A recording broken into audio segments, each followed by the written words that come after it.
요한계시록 16장 8절에서 16절 말씀을 통해서 아마겟돈 전쟁이라는 제목으로 하나님 말씀 함께 나누겠습니다.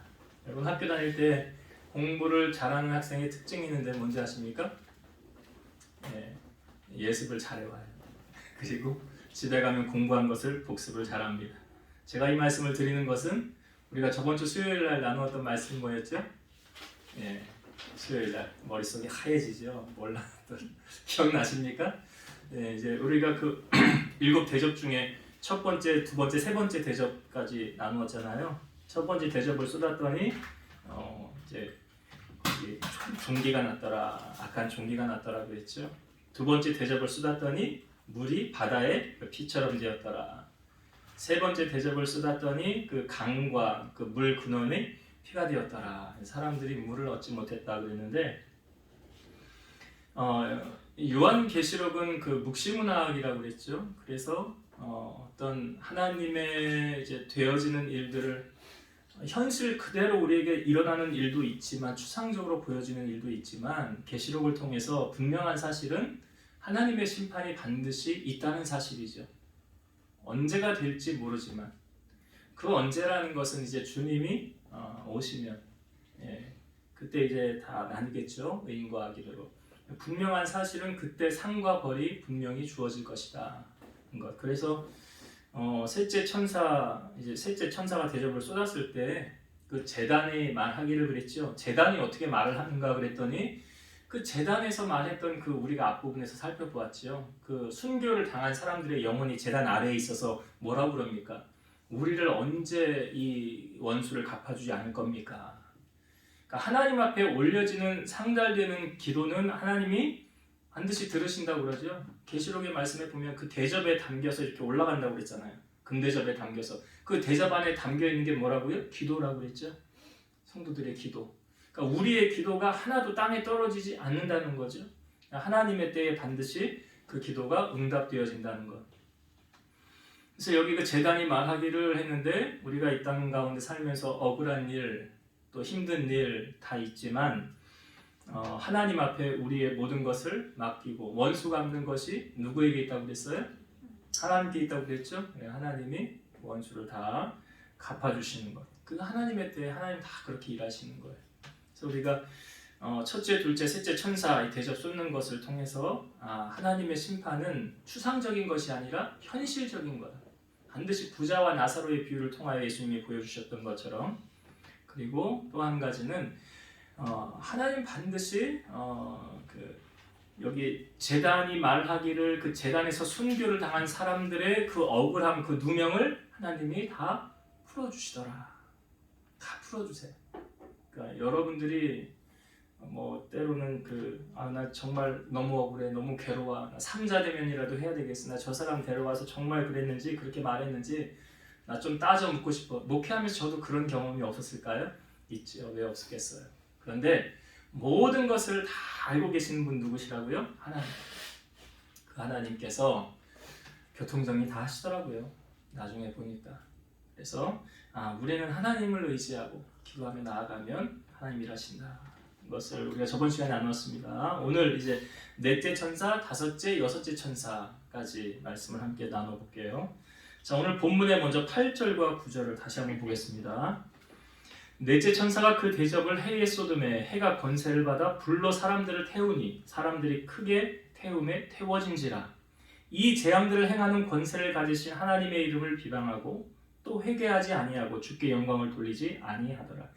자, 우리가 기억해야 될 사실은 지금 이 재앙을 받는 대상이 누구라고 그랬습니까? 그리스도 안에 아니면 그리스도 밖에 있는 사람들, 구원받지 못한 사람들. 여기 2절 우리가 나누었지만 짐승의 표를 받은 사람들, 우상에게 경배하는 자들, 이 사람들이 심판의 대상이에요. 그러니까 이 사람들에게 내리는 그 재앙, 여기 넷째 천사가 대접을 쏟았더니 해가 권세를 받아 불로 사람들을 태우니, 이 태양이 사실 엄청 뜨겁잖아요. 근데 우리가 지금 사는 이 태양이 직접 쬐다고 사람이 타서 죽을 정도는 아니잖아요. 근데 여기서 이 일을 행하는 그 천사가 대접을 쏟았더니 그 태양빛으로 말미암아 사람이 불에 타서 죽은 그런 재앙을 경험하게 되는 거죠. 그런데 이들이 이런 재앙을 당하면서도 오늘 말씀해 보니까 그 모든 일을 행하시는 분이 누구십니까? 하나님이시라고 그랬죠. 우리 저번 주에도 이사야 45장 8절에 나는 빛도 어둠도 창조하고 나는 환란도 평안도 창조하느니라 그랬죠. 하나님이시잖아요. 이 일을 행하시는 분이. 그러니까 하나님께서 지금 이 모든 일을 행할 때 그 고난을 받는 이 사람들이 지금 마음의 심령이 상태가 어떻다고 보여집니까? 그 고난 가운데서 오히려 하나님의 이름을 비방하고 또 회개하지 아니하고 주님께 영광을 돌리지 않았더라. 그러니까 여기에 구원받은 하나님의 백성들이 있습니까? 없습니까? 없지요. 예, 구원받은 하나님의 백성들은 절대로 이럴 일이 없잖아요. 이런 일을 행하지 않잖아요. 그렇지 않습니까? 이 사람들이 그런 고난 가운데서도 오히려 하나님을 욕하고 있더라.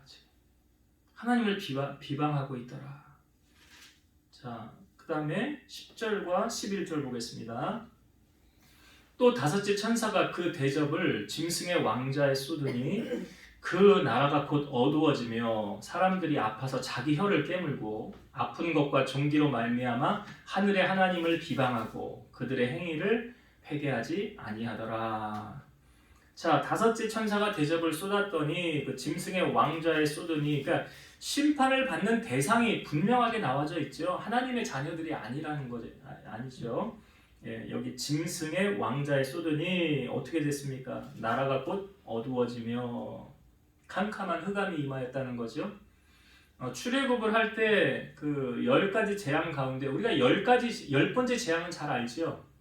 이 재앙을 딱 바로가 당하고 나서 너네 여기서 나가라 그랬잖아요. 10번째 재앙이 뭐였습니까?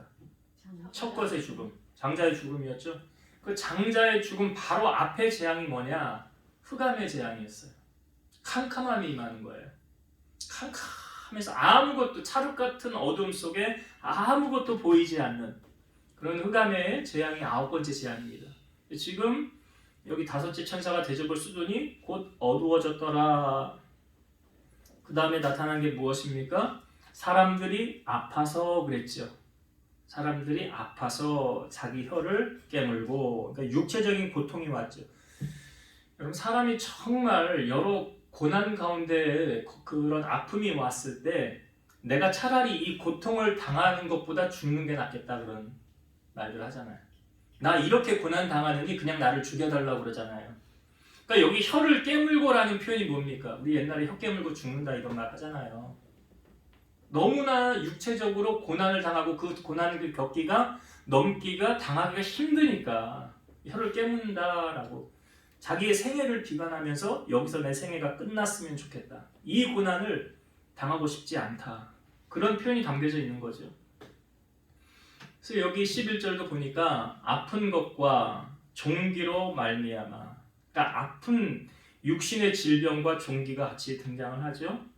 그것으로 말미암아 하늘의 하나님을 비방하고 그들의 행위를 회개하지 아니하더라.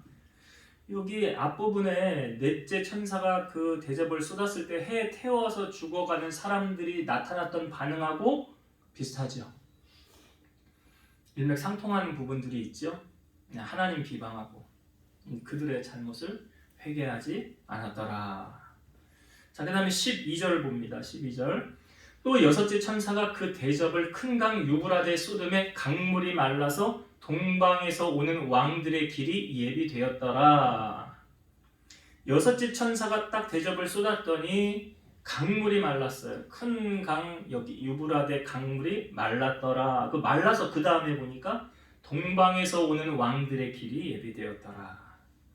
동방에서 오는 왕들은 뭘 의미하냐면 지상의 통치자들을 말하는 거거든요. 그 지상의 통치자들이 유브라데 강을 건너서 지금 한 곳으로 집결해서 모이는 거예요. 그 모이는 곳이 어디냐면 무깃도라는 곳이거든요. 무깃도. 제가 설명을 좀 드릴게요. 이 뒷부분에 말씀 보면서. 하여튼 그들이 지금 모여서 한 곳에 지금 집결하는 그런 상황이 보여지고 있는 거죠. 자, 13절 봅니다. 또 내가 보매 개구리 같은 새 더러운 영이 용의 입과 짐승의 입과 거짓 선지자의 입에서 나오니, 여기 개구리 같은 새 더러운 영, 출애굽을 할 때 첫 번째 재앙이 물이 피가 되는 재앙이었고요. 두 번째 재앙이 개구리 재앙이었어요. 근데 이 개구리가 의미하는 것, 애굽 사람들은 개구리는 어떤 상징을 가져다 주냐면 풍요와 다산의 신, 헥트라는 신인데 이 신을 의미하는 거예요. 그러니까 풍요와 다산의 신, 자기들이 섬겼던 그 개구리 신. 근데 그 개구리 신이 저주로 다가왔잖아요. 그 애굽에. 여기 이 개구리 같은 새 더러운 영이 누구에게 임하였습니까? 여기 첫 번째 용의 입과 용하면 생각나는 게 무엇입니까? 그 머리가 7개 가진 사탄 상징했잖아요. 우리가 앞부분에 살펴보았죠? 머리가 7개 지닌 그 사탄, 용을 의미하였고 짐승은 무엇을 의미했습니까? 여기 짐승의 입과 짐승, 바다에서 올라온 짐승. 우리가 앞부분에 계시록에서 다 나왔던 말씀이죠. 바다에서 올라온 짐승, 악한 영. 그 다음에 거짓 선지자의 입. 이 거짓 선지자는 어디서 나왔어요? 땅에서 나온 짐승. 지금 여기 용의 입과 짐승의 입과 거짓 선지자의 입 다 상징하는 것이 무엇입니까? 하나님을 대적하는 악한 영들이죠. 하나님을 대적하는 그 악한 영들. 거기서 이제 입에서 나오니 14절을 볼게요. 그들은 귀신의 영이라. 여기 정체가 딱 나오죠. 그들은 귀신의 영이라. 이적을 행하여 온 천하 왕들에게 가서 하나님 곧 전능하신 이의 큰 날에 있을 전쟁을 위하여 그들을 모으더라. 이 귀신의 영에 의하여 이제 움직임을 받는 이런 사람들. 근데 이들이 보니까 이적을 행하여 그랬죠. 그래서 온 천하 왕들에게 가서 하나님 곧 전능하신 이의 큰 날에 있을 전쟁을 위하여 그들을 모으더라. 예수님은 이렇게 말씀하셨죠. 말세에 거짓 선지자들이 많이 나타날 것인데 곳곳에 이적과 기사를 행하여 많은 사람들을 미혹하게 하리라. 그러니까 그들도 이적과 기사를 행할 수 있다는 거죠. 근데 그것을 보고 정말 저 사람 보니까 저 신이 함께 한 것 같네 하면서 미혹돼서 따라가면 돼요, 안 돼요? 안 되는 거예요. 여기 이적을 행한다고 그랬잖아요. 그들 귀신의 영이 이적을 행한다. 그래서 이적을 행해서 온 천하의 왕들을 지금 다 모으죠. 왜 모으느냐? 여기 14절 중반에 보니까 하나님 곧 전능하신 이의 큰 날에 있을 전쟁을 위하여. 어떤 이미지가 보여집니까? 전능하신 이의 큰 날이 뭐냐면 주의 날이거든요. 그러니까 종말적인 마지막 날인데 그 주님의 날에 주님과 대항하기 위해서 지금 이 귀신의 영이 나가서 온 세상의 왕들을 지금 다 불러 모으는 거 아니에요? 연합하는 거 아니에요? 누구를 대항하기 위해서요? 하나님을 대항하기 위해서. 하나님을 대항하여 싸우려고 자기들이 지금 집결해서 모이고 있다는 것을 보여주고 있는 거예요. 자, 15절의 말씀. 보라, 내가 도둑같이 오리니 누구든지 깨어 자기 옷을 지켜 벌거벗고 다니지 아니하며 자기의 부끄러움을 보이지 아니하는 자는 복이 있도다. 여기 내가 도둑같이 오리니, 자, 이 부분 우리가 읽은 15절의 말씀을요, 제가 쉽게 이해할 수 있도록 현대어 성경으로 읽어볼게요. 그때 이런 음성이 들려왔습니다. 보라, 정신 차리고 있으라. 너희가 생각지도 않은 때에 내가 도둑같이 갑자기 들이닥칠 것이라. 깨어 나를 기다리고 있는 사람은 행복하다.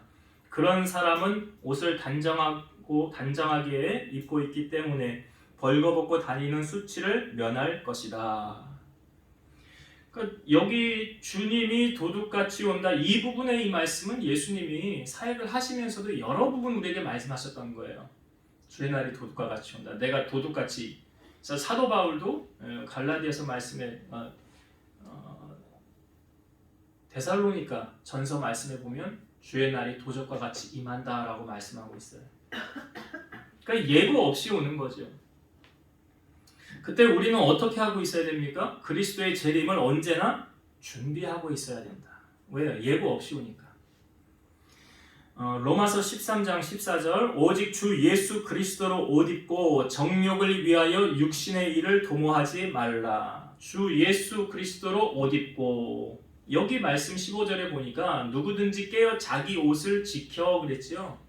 예수 그리스도의 옷을 입고 자신을 지키는 사람. 그래서 항상 깨어서 주님 맞을 준비를 우리가 하고 있어야 된다. 그런 사람은 부끄러움을 당하지 않을 것이고 그런 사람은 복이 있을 것이다. 구원받은 하나님의 백성, 복 있는 백성이잖아요. 자, 마지막 절은 우리가 읽은 16절의 말씀 보겠습니다. 16절 새 영이 히브리어로 아마겟돈이라 하는 곳으로 왕들을 모으더라. 여기서 말하는 새 영은 앞부분에 나와 있었던 이제 13절에 등장하는 용의 입, 짐승의 입, 거짓 선지자의 입, 이것이 귀신의 영 아닙니까? 그 영이 이 왕들을 다 불러 왜 모은다고 그랬어요?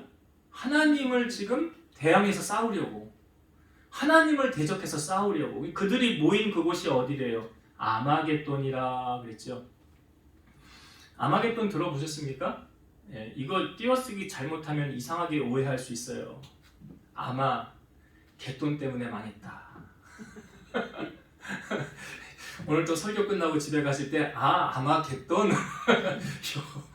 이것만 또 생각하지 마시고, 이 말이 히브리어로 하르 무깃도라는 뜻이거든요. 하르 무깃도, 이게 아마겟돈인데 히브리어로 하르 무깃도라는 뜻은 뭐냐면 무깃도 산, 하르가 작은 산을 의미하는 거예요. 그러니까 무깃도 산을 의미하는 거예요. 이 무깃도는 성경에 갈멜산 남쪽에 위치한 성읍이고 팔레스타인 내륙에서 북방의 두로나 시돈으로, 또 메소포타미아에서 수리아로 거쳐 애굽으로 갈 때 반드시 통과해야 하는 교통 요충지. 갈멜산이 이렇게 이스라엘에 보면 홍해 앞쪽에서 이렇게 모퉁이 쪽 위에 튀어나와 있어요. 조금 위쪽에 그 위로 올라가면 두로와 시돈이에요. 그 갈멜산에서 남쪽으로 이렇게 비스듬히 내려오면 여기가 이제 무깃도라는 지역이에요. 근데 이 지역이 교통의 요충지인 것이, 애굽으로 내려가려면 이 무깃도를 통과해서 이렇게 내려가야 애굽으로 갈 수 있는 거예요. 두로와 시돈으로 갈래도 무깃도를 통과해서 그 위쪽으로 이렇게 올라가야 되는 거예요. 그러니까 여기가 전략적으로 교통의 요충지이면서 더불어 이 땅에서 많은 전쟁이 일어났습니다. 이 지역적인 특성 때문에 분쟁과 전쟁의 무대가 되었다는 거예요. 오늘 본문에서는 이 아마겟돈은 상징적인 해석으로 그리스도의 재림 때 하나님과 사탄의 세력 간에 일어날 종말적인 최후 전쟁을 표현하는 것. 그러니까 여기 하나님의 심판, 그러니까 하나님과 대항하기 위해서 모인 그곳의 장소가 어디래요? 아마겟돈이래, 무깃도산. 여기에 지금 다 모여서 뭐 하려고요? 하나님을 대항하여 싸우려고 모인다는 거예요. 그러니까 이것은 오늘날로 우리가 성경을 풀 때 적용하면 치열한 영적인 싸움의 현장이 일어나는 그 장소가 어디냐? 아마겟돈이에요. 우리의 싸움에 치열한 영적 싸움이 일어나는 장소가 아마겟돈이에요. 그렇게 우리가 오늘 말씀을 해석을 하면 될 것 같습니다. 자, 오늘 본문 말씀 속에서 주시는 은혜, 저에게 주시는 하나님의 은혜 한 두 가지만 나누고 말씀을 마칠게요. 또 저번 주하고 조금 비슷한 내용이긴 하지만, 자, 하나님의 심판은 그리스도 안에 있는 자와 그리스도 밖에 있는 자로 나뉘어진다고 그러죠. 그래서 구원받은 하나님의 백성은 심판에서 면제됩니다. 그러나 불신자는 모든 심판이 해당되는 거예요. 지금 오늘 우리가 읽은 본문에 나오는 그 화를 당하는 사람들의 대상이 어떤 사람들이에요? 여기 구원받은 하나님의 백성은 없습니다.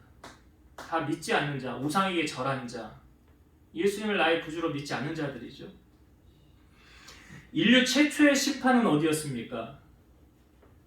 여러분, 인류 최초의 하나님이 처음으로 노아의 홍수 심판이죠. 자, 노아의 홍수 심판을 행하기 전에 하나님께서 한탄하면서 하셨던 말씀이 창세기 6장 5절에 보면, 여호와께서 사람의 죄악이 세상에 가득함과 그의 마음으로 생각하는 모든 계획이 항상 악할 뿐임을 보시고, 그리고 내가 사람 만들었음을 후회하사 한탄하사 그래요. 하나님이 뭘 보십니까? 사람을 보는데 그 사람의 마음 가운데 어떤 걸 보셨대요? 마음으로 생각하는 모든 계획이 항상 악할 뿐임을 보시고. 그러니까 인간의 악함을 하나님이 그냥 바라보고 계시지 않죠. 왜요? 하나님은 공의 하나님이시기 때문에 그래요. 선을 행한 자에겐 선으로 갚고 악을 행한 자에겐 악으로 갚는데 그 인간의 죄악이 세상에 가득했어요. 하나님이 어떻게 이제 참다 마지막까지 참고 더 못 참아서 노아를 불러서 방주를 만들려고 하시고 물로 심판하신 거예요. 여러분, 인간의 악함이 지금 하나님이 심판하기 전에 인간이 이렇게 악했다고 그랬는데 인간이 정말 어느 정도로 악한 존재들인가를 우리에게 보여주는 말씀인데 한번 찾아봅시다. 로마서 1장. 로마서 1장. 자, 신약 성경 제가 가진 성경으로 239페이지. 로마서 1장 18절부터 볼게요. 로마서 1장 18절부터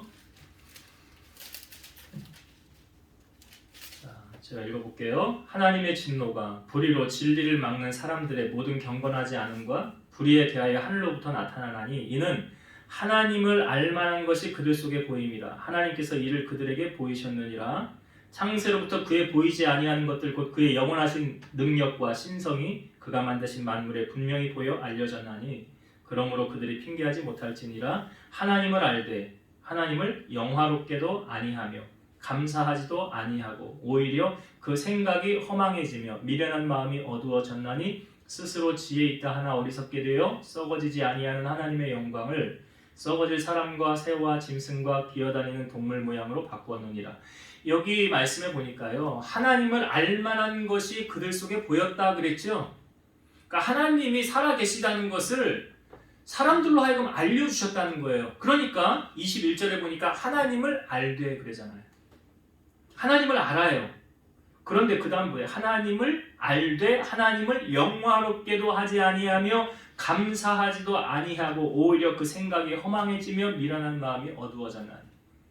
하나님을 알면서도 하나님께 영광을 돌리지 않고 하나님을 믿지 않고 섬기지 않았다라는 것을 말하고 있죠. 그러니까 하나님은 어떻게 하십니까? 자, 24절부터 볼게요. 그러므로 하나님께서 그들을 마음의 정욕대로 더러움에 내버려 두사. 하나님이 어떻게 했다고요? 내버려 뒀대요.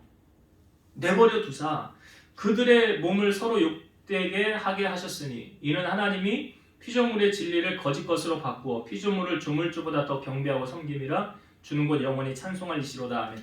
피조물을 조물주보다 더 경배하고 섬기니라. 이게 조물주는 하나님이잖아요.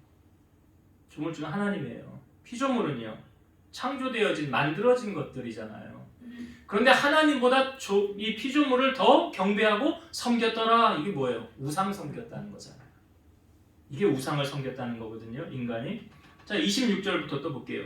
이 때문에 하나님께서 그들을 부끄러운 욕심에 내버려 두셨으니 곧 그들의 여자들도 순리대로 쓸 것을 바꾸어 영리로 쓰며 그와 같이 남자들도 순리대로 여자 쓰기를 버리고 서로 향하여 음욕이 부릴 듯하며 남자가 남자와 더불어 부끄러운 일을 행하여 그들의 그릇 때문에 상당한 보응을 그들 자신이 받았느냐. 이게 뭐예요? 이게 동성애 하나님이 이 옳지 않다라고 성경이 분명히 말하고 있잖아요. 옳은 게 아니다. 하나님이 그냥 이것도 내버려 두셨더라. 내버려 두신 거예요. 자, 28절부터 봅니다. 또 그들이 마음에 하나님 두기를 싫어하며 하나님께서 그들을 그 상실한 마음대로 내버려 두사 합당하지 못한 일을 하게 하셨으니 곧 모든 불의, 추악, 탐욕, 악의가 가득한 자요 시기, 살인, 분쟁, 사기, 악독이 가득한 자요 수근수근하는 자요 비방하는 자요 하나님께서 미워하시는 자요 능욕하는 자요 교만한 자요 자랑하는 자요 악을 도모하는 자요 부모를 거역하는 자요 우매한 자요 배약하는 자요 무정한 자요 무자비한 자라. 그들이 이 같은 일을 행하는 자는 사형에 해당한다고 하나님께서 정하심을 알고도 자기들만 행할 뿐 아니라 그런 일을 행하는 자들을 옳다 하느니라. 이 사람들이 이렇게 행하면 나쁘다는 거 알아요? 몰라요? 안 되잖아요. 그렇게 하면 안 돼요. 그렇게 하면 안 돼요. 사형에 해당돼요. 알면서도 자기들만 행할 뿐 아니라 그런 일을 행한 자들을 옳다 하느니라. 근데 여기 하나님께서 그들을 그 하나님 마음에서 내버려 두은 거예요. 내버려 둔 거예요. 여러분 그 하나님의 선택과 유기를 아십니까? 이게 하나님이 유기한 거예요 지금. 하나님의 선택은 무엇입니까? 이 부분을 성경에 우리 아주 잘 설명해 주는 부분이 있거든요. 자, 뒤로 넘기셔서 로마서 9장 10절부터 보겠습니다. 여기 선택과 유기가 아주 쉽게 우리에게 설명을 하고 있습니다. 로마서 9장 10절부터 볼게요. 그뿐 아니라 또한 리브가가 우리 조상 이삭 한 사람으로 말미암아 임신하였는데 그 자식들이 아직 나지도 아니하고 무슨 선이나 악을 행하지 아니한 때에 택하심을 따라되는 하나님의 뜻이 행위로 말미암지 않고 오직 부르시는 이로 말미암아 서게 하려 하사 리브가에게 이르시되 큰 자가 어린 자를 섬기리라 하셨나니 기록된 바 내가 야곱은 사랑하고 에서는 미워하였다 하심과 같으니라. 이삭이 60세에 결혼 40세에 했는데 60세에 아들을 낳게 돼요. 근데 쌍둥이 낳게 되죠. 리브가 엄마 뱃속에 쌍둥이 누구 있었습니까? 이삭의 아들 둘 쌍둥이 야곱과 에서. 네, 들어보셨죠? 야곱과 에서. 동생이 누구예요? 야곱. 네, 동생이 야곱. 뒤꿈치를 잡았다라는 뜻이 야곱이에요. 에서는 털이 많다라는 뜻이고, 그러니까 형이 에서고 동생이 야곱인데 이 둘 가운데 하나님께서 이미 아직 뱃속에 엄마 뱃속에 있을 때부터 내가 얘는 택했어. 근데 얘는 택하지 않았어. 뭘 선이나 뭘 악을 행하지도 않은 엄마 뱃속에 있는 애들이 뭘 행합니까?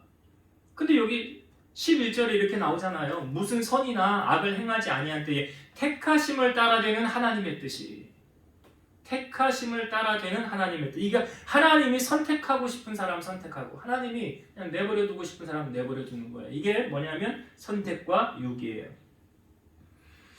여러분 구원은 누구의 영역입니까? 인간의 영역이에요? 우리가 감리교하고 좀 다른 부분이 감리교는 알미니아. 그래서 그 인간의 본성을 좀 자유의지를 많이 강조를 해요. 나 구원받고 싶어요. 그래서 내가 교회 왔어요.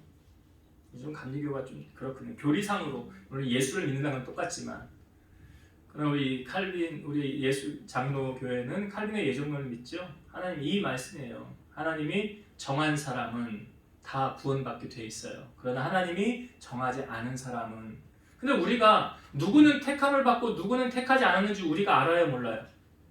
모르죠. 그럼 우리는 모르는 거, 그건 하나님만 아시는 거예요.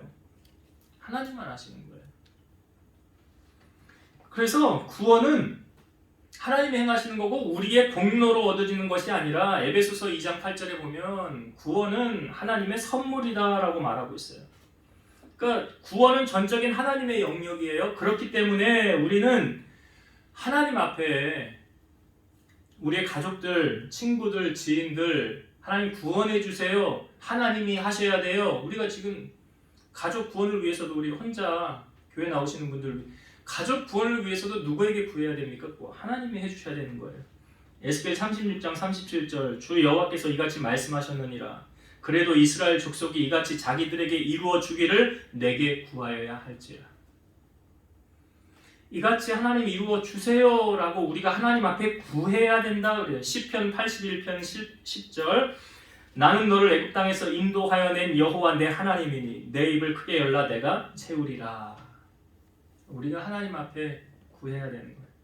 하나님이 해주셔야 되는 거예요. 우리가 할 수 없어요.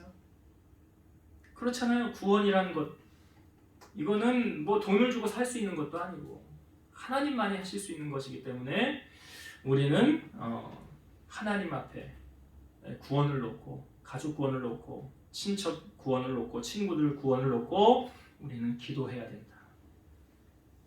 그래서 사도 바울이 변화되어지는 과정을 보시면 다메섹으로 가다가 누가 그를 변화시킨 거죠? 주님이. 누구십니까? 나는 네가 박해하는 예수라. 주님이 만나주시고 변화시킨 거 아닙니까? 사람이 할 수 없는 거예요. 그래서 우리가 하나님 앞에 이 부분을 놓고 여러분 끊임없이 기도하셔야 돼요. 가장 중요한 것, 구원보다 더 중요한 거 없지 않습니까? 구원보다 더 중요한 거 없어요. 그러니까 이 부분을 하나님 앞에 우리가 때를 쓰면서 간절히 구하여야 된다. 두 번째 나누고 싶은 은혜는 오늘 본문에 아마겟돈 전쟁이라고 제가 제목을 붙였는데 아마겟돈이라는 뜻이 무깃도의 산이라는 뜻이죠. 그 무깃도 그러니까 지금 그 하나님과 대항해서 싸우기 위해 그 연합 세력들이 무깃도에 모인다는 의미잖아요. 모인다는 것. 오늘날로 우리가 풀어서 적용을 하면 우리의 삶에 있어서 무기또는 있습니까? 없습니까? 우리가 이 땅에 발을 디디고 살아가는 동안 치열한 영적 싸움의 현장이 우리의 삶 가운데 있습니까? 없습니까? 있지요. 치열한 영적 싸움의 현장. 성도는 누구나 이 같은 무기또를 일생에 한 번 이상은 다 지나가게 돼요. 그것을 통과함으로써 성도는 신앙의 성장을 가져오고 더욱 하나님을 의지하게 됩니다. 나는 이것이 싫다고 그냥 피하여 지나가다 보면 하나님은 더 큰 것으로 우리에게 다가오게 하신다는 거예요. 그래서 우리는 이 무기또의 산, 이 아마겟돈이라는 치열한 영적 싸움의 현장을 부닥겼을 때 피하지 말고 어떻게 주님과 함께 더불어 과감하게 맞서 싸워 나가야 된다는 거죠. 예수 그리스도에게 있어서 무기또, 예수 그리스도에게 있어서 이 아마겟돈은 어딜까요? 주님에게 있어서 치열한 마지막 영적 싸움의 현장이 있었던 곳, 갈보리죠. 갈보리. 우리의 삶에 있어서 치열한 영적 싸움의 현장은요, 여러분들의 영적 싸움의 현장은, 여러분, 사탄은 이 세상에서 자기의 때가 얼마 남지 않았음을 알고 있기 때문에 끊임없이 아마겟돈을 준비하고 있습니다. 그러나 확실한 사실은 하나님을 대적한 모든 사람이 멸망했듯이 아마겟돈에서 악의 세력의 패배는 이미 예정되어져 있어요. 이미 그들이 모여서 싸우려고 덤벼오지만 그들은 이기지 못해요. 왜 그렇습니까? 마지막에 있을 아마겟돈 전쟁은 예수 그리스도의 재림, 바로 그 직전의 사건이거든요. 그러니까 예수님의 재림이 있으면 그 아마겟돈에 모여있는 모든 악한 흑암의 권세는 다 멸절하게 되어져 있어요. 사탄과 그의 추종자들은 어디로 갑니까? 무적행으로 들어가게 되어 있어요. 하나님이 그렇게 통치하고 다스리시고 우리로 하여금 승리하도록 하나님이 돕고 계신다는 사실이에요. 하나님이 나는 너를 모른다, 나 몰라라, 네가 알아서 해라 하시는 하나님이 아니라는 거예요. 그래서 성도는 언제나 아마겟돈 전쟁이 발발할지라도 승리하기 위해서 신앙의 준비를 게을르게 해서는 안 됩니다. 성도는 자신이 살아있는 동안 하나님의 앞에 가는 그 순간까지 크고 작은 아마겟돈 전쟁을 치러야 하기 때문에 우리는 신앙의 이런 준비를 게을리 하지 말고 항상 무기를 준비한 자, 영적 싸움의 무기 준비하고 있어야 이 싸움에서 우리가 넘어지지 않고 승리할 수 있다라는 것. 그런 의미로 오늘 아마겟돈, 나중 주님이 오시면 다 정리하시지만 우리가 이 땅 가운데 살아가는 동안 내 삶 속에 일어나는 아마겟돈의 전쟁, 여기서 나는 패배자가 되지 않을 거야. 나는 주님의 이름을 힘입어서 승리하는 승리자로 살아가게 될 거야. 이런 결단과 은혜로 하나님의 승리를 경험하는 여러분들 되시기를 주의 이름으로 축원드립니다. 기도하시겠습니다. 살아계셔서 역사하시는 하나님 감사합니다. 하나님께서 지금 7 대접의 심판 가운데 우리에게 6째 심판까지 보여주셨습니다. 그러나 그 인간들이 그 심판의 과정 속에서 그 아픔, 그 고난 속에서 자신을 돌아보지 않고 하나님께 회개하지 않고 하나님께 영광을 돌리지 않았습니다. 바로 하나님의 선택을 받지 못한 하나님의 유기에 놓여져 있는 사람들이었습니다. 참으로 이 사람들을 보면서 안타까운 마음이 듭니다. 혹 우리 주변에는 이런 강팍한 마음을 가진 사람이 없는지요? 우리는 이런 심판의 대상은 되진 않지만 구원받아야 될 하나님의 백성, 우리 주변에 아직 있다고 한다면 우리는 우리의 기도를 통해서 하나님께서 역사하시도록 기도해서 우리 주변에 있는 자들을 구원받은 하나님의 백성의 품으로 인도할 수 있는 은혜를 경험할 수 있도록 주여 역사하여 주옵소서. 우리의 삶 속에 아마겟돈은 존재하고 있습니다. 물론 나중 주님이 오시면 그때 모든 싸움은 끝이 나지만 주님의 나라 가기 전까지의 우리의 아마겟돈의 싸움에서 우리는 영적 패배자가 아니라 십자가의 군기를 굳게 잡고 믿음의 용사로서의 싸움을 전진하며 주님의 주시는 승리를 선포하고 나아가는 승리의 개선가를 부르는 영적 승리자로 살아가는 우리 성도들이 다 되게 하여 주옵소서. 예수님 이름으로 감사하며 기도드리옵나이다. 아멘.